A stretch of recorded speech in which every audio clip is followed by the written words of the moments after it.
எல்லாருக்காக பிறந்தேன் என்று சொல்லி இருக்கிறார். இப்ப மகள் படிக்க கேட்டோம். எல்லாருக்காக, எல்லாருடைய கஷ்டத்தை வாங்க பிறந்த, எல்லாருடைய பாரங்களை சுமக்க பிறந்த, எல்லாருடைய கவலையை போக்க பிறந்த, எல்லாருடைய கண்ணீரை போக்க பிறந்த, எல்லாருடைய வாழ்க்கையில நிம்மதியை கொடுக்க பிறந்த, துக்கத்தை மாற்ற பிறந்த அப்படிதான் இயேசு சாமி சொல்லி இருக்கிறார்.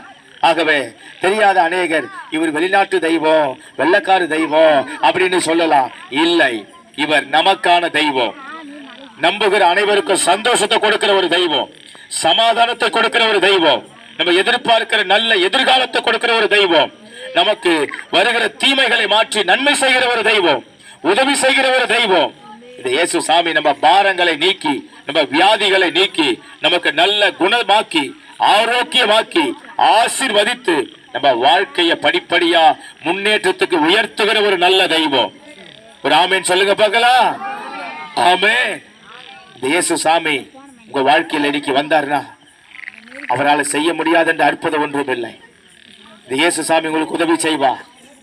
அவர் வரும்போது இது வேத புத்தகம் சொல்லுகிறது, 1 தீமோத்தேயு 1 அதிகாரம் 15 வசனம், அவர் பாவிகளை ரட்சிக்கும்படி வந்தார்.